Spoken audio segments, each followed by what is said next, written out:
Bonjour à tous. Alors je vous retrouve aujourd'hui pour vous proposer un masque, donc à faire bien sûr avant le shampoing et dont le but sera de gainer et fortifier le cheveu. Donc pour ça vous allez avoir besoin de henné neutre. Donc celui-ci c'est un henné biologique de Perse, je ne sais pas si vous voyez bien, que vous trouvez dans absolument tous les magasins bio. C'est pas très élevé, si je me rappelle bien c'est 5 € et quelques le paquet. Ça dure très longtemps et donc voilà. Donc, je précise bien que c'est du henné neutre, donc le henné neutre ne colore pas les cheveux contrairement à ce qu'on peut penser. C'est vraiment une base complètement neutre, vous n'aurez aucun reflet, aucune coloration, ni quoi que ce soit sur vos cheveux. Donc ceci, après donc j'utilise la poudre de Kapoor Kashli, donc qui est une poudre ayurvédique que vous trouvez sur, enfin moi je l'ai trouvé sur Aromazone personnellement, pareil vous en trouvez un petit peu partout, sur des sites spécialisés, comme Henné d'ici et d'ailleurs, enfin voilà. Ça, pareil, c'est pas très cher, ça peut être 3 € le paquet. Ça dure assez longtemps, ça sent très bon, c'est très agréable et c'est vraiment fortifiant, très fortifiant. C'est vraiment fait pour fortifier les cheveux en lui-même. Donc on va faire un mélange de ces deux poudres. Faut savoir que le henné peut avoir des tendances un petit peu asséchantes, comme toutes les poudres en fait. Donc pour limiter ça, moi je vais rajouter à ma préparation du lait. Donc voilà, lait de vache. Alors si vous êtes végétalien ou végan, vous pouvez utiliser du lait végétal, lait de soja ou quoi que ce soit d'autre. Il faut juste savoir que c'est un tout petit peu moins efficace quand même. Maintenant ça fonctionne, le mieux étant quand même malgré tout le lait de vache en petite quantité, hein. On n'a pas besoin de beaucoup, mais ça a vraiment le pouvoir hydratant qui va limiter un petit peu l'aspect asséchant. Et puis, je vous conseille quand même, si vous pouvez, de rajouter alors, ou du miel, exceptionnellement je n'en ai pas, mais ça marche très bien aussi, ou alors de l'huile. Alors moi aujourd'hui ça sera de l'huile de coco, donc celle-ci c'est de l'huile de coco bio bien sûr. Alors l'huile de coco, pour ceux qui ne connaissent pas, je ne sais pas si vous allez voir, ça se présente sous forme solide en fait. Et c'est uniquement en la chauffant que vous allez obtenir, donc là j'ai déjà chauffé, une huile vraiment sous sa forme liquide. Voilà. Alors pour la chauffer, un petit coup au micro-ondes de 30 secondes ou à la casserole pour ceux qui préfèrent, ou au bain-marie plutôt, hein, parce que la casserole ça va vite attacher. Il n'y a pas de souci. Donc voilà, là ça va être mes ingrédients de base. Après je vous dis, si vous voulez rajouter quelques huiles essentielles, un petit peu d'hydrolat, du miel, il ne faut pas hésiter surtout, ça préservera vos cheveux, il n'y a aucun problème. Vous allez avoir besoin également d'une cuillère ou de n'importe quoi d'autre qui puisse mélanger. Préférez un outil en plastique, en bois, tout ce que vous voulez sauf en métal. Il faut savoir que le henné et le métal réagissent très mal ensemble. Bon, c'est pas dramatique, je l'ai déjà fait, mais c'est pas conseillé quand même. Donc là j'ai voilà, une cuillère en plastique. C'est clairement pas la cuillère la plus pratique qui soit, mais c'est ce que j'avais sous la main. Donc voilà. Un bol pour tout mélanger, forcément. Vous allez avoir besoin également pour à la fin de film cellophane, hein, donc du film étirable que vous trouvez en grande surface, film alimentaire tout simplement, de ciseaux pour le fameux fil, parce que vous allez voir que c'est assez compliqué à enrouler, et puis de vos brosses. Donc moi comme j'ai déjà dit, ce sont des brosses de sanglier, une mixte et une 100%, pour bien démêler vos cheveux avant même de commencer. Donc je vais vous montrer un petit peu comment on fait. Donc on va commencer avec les poudres. Vous sortez le henné. Alors après, les dosages, ça va vraiment dépendre de votre longueur de cheveux. Hein. Voilà, moi j'en mets quand même pas mal, comme vous pouvez voir, parce que c'est vraiment la poudre principale. Et la dernière fois, j'en ai mis moins et j'en ai manqué.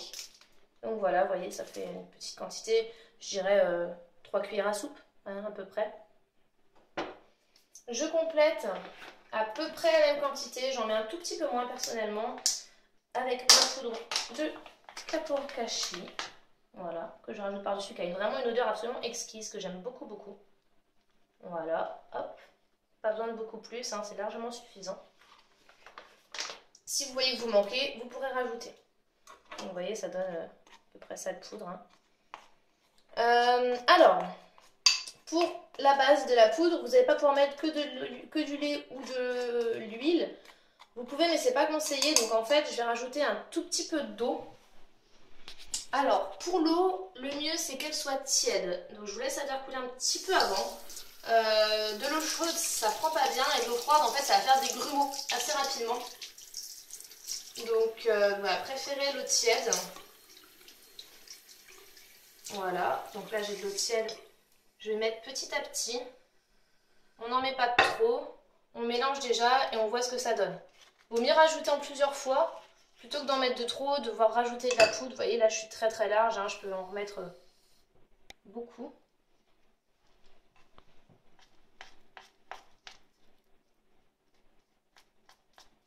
Donc, ce sont des poudres qui absorbent très très facilement l'eau et qui font assez rapidement une pâte relativement épaisse.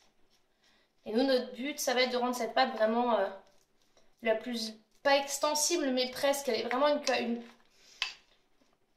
un toucher très très souple. Sinon, ça va être vraiment très difficile à étaler. Et je vous souhaite beaucoup de courage. Donc voilà, vous voyez, progressivement, je rajoute de l'eau.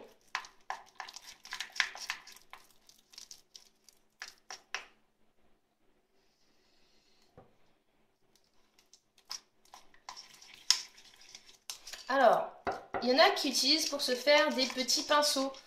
Genre les pinceaux de coloration, c'est une très très bonne idée, ça marche plutôt bien. Pour remuer, moi je préfère éviter personnellement. Maintenant, ça marche plutôt bien et pour l'application, c'est très pratique. Moi, il faut absolument que je m'en rachète un. Pour le moment, je n'en ai plus, mais c'est vraiment mieux. Après, les doigts, honnêtement, vous allez voir, c'est ce que je vais faire aujourd'hui, ça marche très bien. Hein. Voilà, donc là, vous voyez, je commence déjà à avoir une pâte un petit peu plus homogène.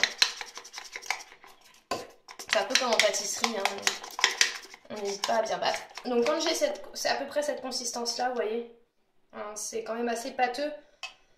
Excusez-moi. Je vais rajouter le lait. Donc le lait, on n'hésite pas à en mettre quand même une petite quantité. Hein. Voilà. Et on va, pareil, hein, voir si au besoin en rajouter ou pas.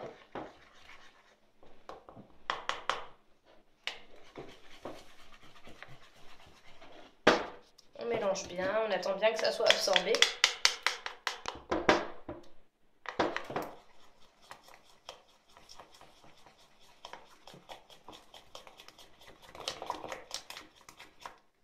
Vous voyez, c'est déjà beaucoup plus liquide, mais c'est pas suffisant.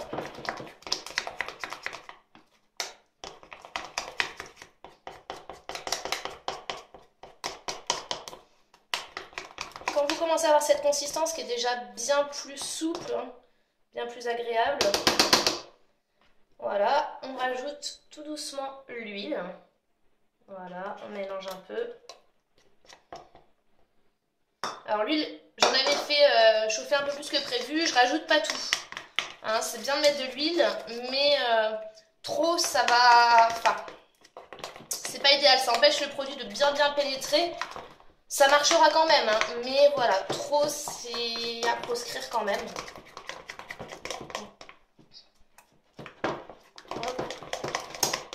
On continue de bien mélanger, de retirer le maximum de grumeaux. Les grumeaux sont assez embêtants à rincer. Voilà, là vous voyez j'ai une consistance beaucoup plus, je sais pas si vous arrivez à bien voir, mais déjà beaucoup plus crémeuse quand même. Malgré tout, un tout petit peu plus ce serait pas un mal. Alors pas beaucoup plus parce qu'après par contre ça produit l'effet inverse et ça coule lorsque vous l'appliquez. Donc pour avoir une texture un tout petit peu plus crémeuse, du coup là je vais rajouter un petit peu de lait. Un peu d'hydratation, ça fait jamais de mal. Alors après les dosages, avec l'habitude de faire des masques, vous allez connaître ceux qui vous conviennent le mieux.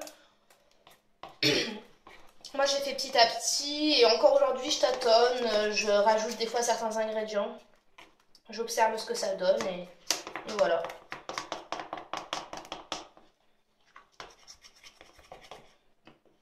Voilà, donc là c'est vraiment plutôt pas mal. On va s'arrêter là, après ça sera trop liquide. Donc voilà, une fois que vous avez votre préparation, qu'elle vous convient, vous démêlez les cheveux. Donc ça je vais pas vous faire un cours, hein. Vous démêlez soigneusement. Quand on se démêle les cheveux, on fait toujours attention à ne pas tirer brutalement, hein, de la racine à la pointe. On commence plutôt par les pointes, progressivement. Et progressivement, on remonte. Voilà. Après, là, je le fais comme ça. Il est conseillé de toujours se brosser les cheveux de la tête en bas. Ça décolle les racines, ça évite l'excès de sébum. Et c'est préférable. Donc voilà, là, vous avez votre préparation. Vous avez tout ce qu'il vous faut. On applique sur cheveux humides. Donc on va se mouiller les cheveux, bien les humidifier. Il faut qu'ils soient humides, attention, pas dégoulinants. Donc on humidifie, on essore. Et après, voilà, donc je vais faire ça et puis je vous retrouve tout de suite pour l'application et la mise en cellophane. Voilà. Voilà, donc je retrouve cheveux mouillés, donc humides, hein, comme je vous ai dit. Légèrement démêlés, hein, vous voyez, je passe mes doigts dedans sans aucun souci, c'est quand même plus pratique. Alors, pour l'application, honnêtement, c'est pas mon fort, c'est pas ce que je préfère. Déjà, je sais pas si vous avez pu remarquer, j'ai mis un vieux t-shirt. Très honnêtement, c'est ce que je vous conseille de faire. Sinon, vous allez vite... Enfin, vous allez voir, on en met facilement partout. Le mieux, donc, c'est de faire des séparations, en fait, hein, vraiment mèche par mèche. Et de séparer, de commencer la base et de remonter progressivement, de faire bien toutes les racines en priorité et après seulement on fait les longueurs. Une fois qu'on a fait tout ça, on va relever les cheveux sur le dessus de la tête. Donc moi j'ai prévu des petits élastiques pour ça parce que je trouve ça pas très pratique sinon.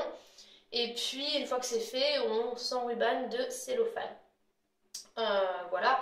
Comme vous avez pu le suivre dans mes autres vidéos ou le remarquer, j'ai des plumes, des extensions de plumes, hein, donc ça passe, il n'y a aucun souci, j'ai déjà fait des hennées dessus, des bains d'huile, il n'y a aucun problème, vous pouvez faire avec si vous en avez, pas d'inquiétude.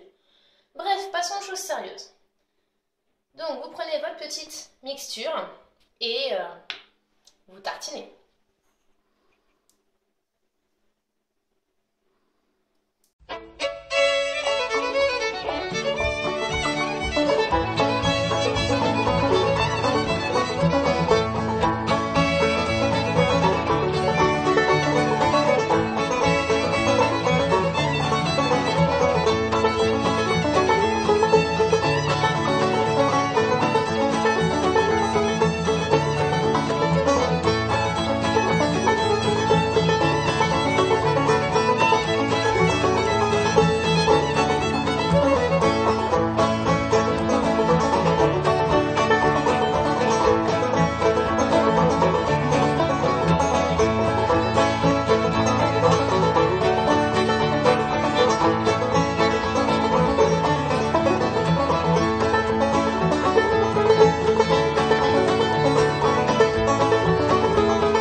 Comme vous pouvez le voir, c'est assez artistique et très très très sexy. Hein. Honnêtement, n'espérez pas séduire votre homme comme ça le soir même. Je pense que ça va pas être possible, c'est pas le bon plan. Voilà, bref, maintenant vous ressemblez à une espèce de brocoli. Vous pouvez bien plaquer tous vos cheveux. Essayez de faire en sorte que ça tienne, ce qui est toujours difficile pour moi, comme vous pouvez le remarquer. Parce que j'ai des petits cheveux qui n'ont qu'une envie, c'est de se faire soigneusement la malle. Mais bon, vous rincez ensuite soigneusement vos mains, histoire de ne pas en mettre absolument partout. Vous pouvez rincer au passage un petit peu votre lavabo qui appréciera. Hop. Ceci fait, vous vous emparez de la serviette que vous évitez de laisser par terre comme moi. C'est pas une très bonne idée. Et vous allez commencer à filmer. Donc vous prenez le cellophane, vous positionnez derrière et vous roulez. Rien de très compliqué là-dedans, hein, concrètement parlant. Le but c'est d'entourer votre tête. Alors, pourquoi faire ça? Plusieurs choses. La première, déjà ça vous protège un peu, hein, ça vous évite de mettre du henné absolument partout autour de vous, parce que clairement vous n'avez pas forcément envie, et votre canapé vous remerciera. Ensuite, ça permet surtout de conserver le produit humide, c'est-à-dire que le henné ne va pas sécher, il va rester vraiment garder cette consistance, ce qui premièrement préserve les agents actifs, deuxièmement vous permet de pouvoir le rincer tout simplement, parce que sinon c'est très très difficile. Donc voilà, chaque fois que pareil pour des bains d'huile ou quoi que ce soit, on enroule toujours dans du cellophane, bien soigneusement, histoire d'avoir un look absolument hyper tendance. Je pense qu'en plus vous avez vu, c'est assorti à mon t-shirt quand même. C'est avec ça que je suis pas mode, je sais plus quoi rajouter. Bref, voilà, moi je vais le laisser poser environ 2 bonnes heures, 2 à 3 heures.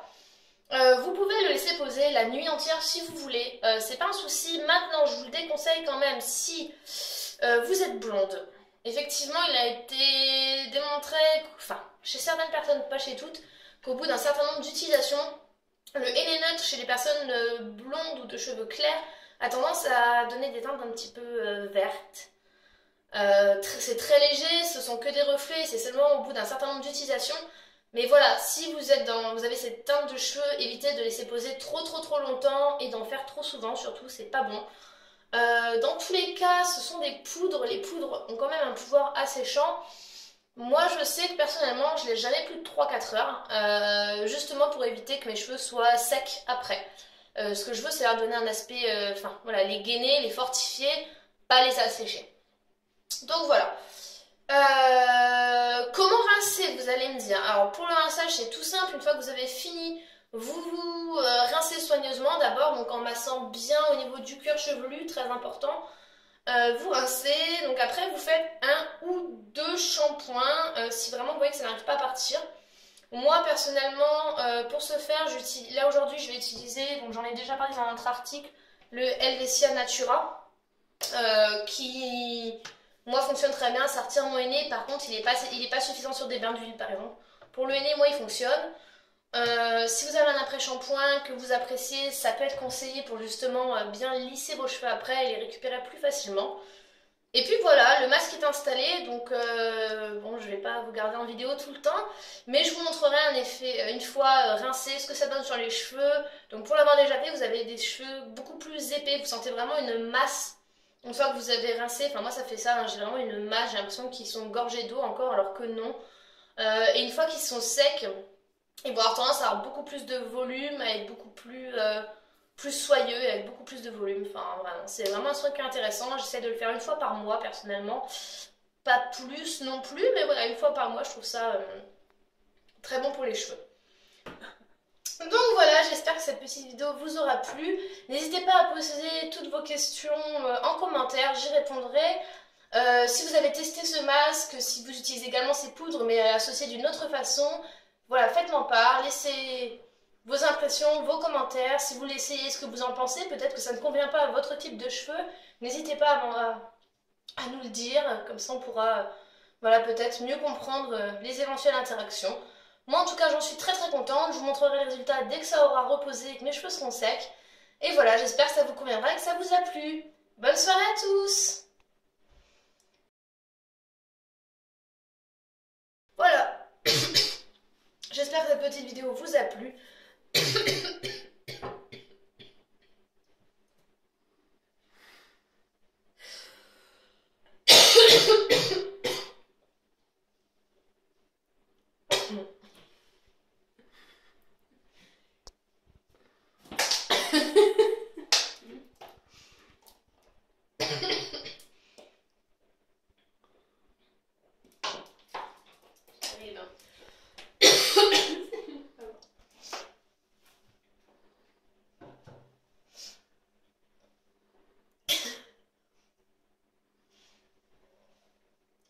Donc voilà, j'espère que cette petite...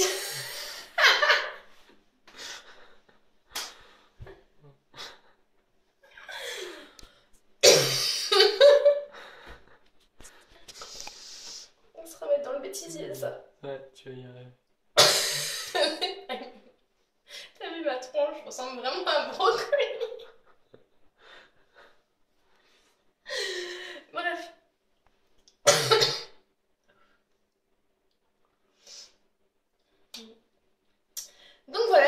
petite vidéo vous aura plu. N'hésitez pas à...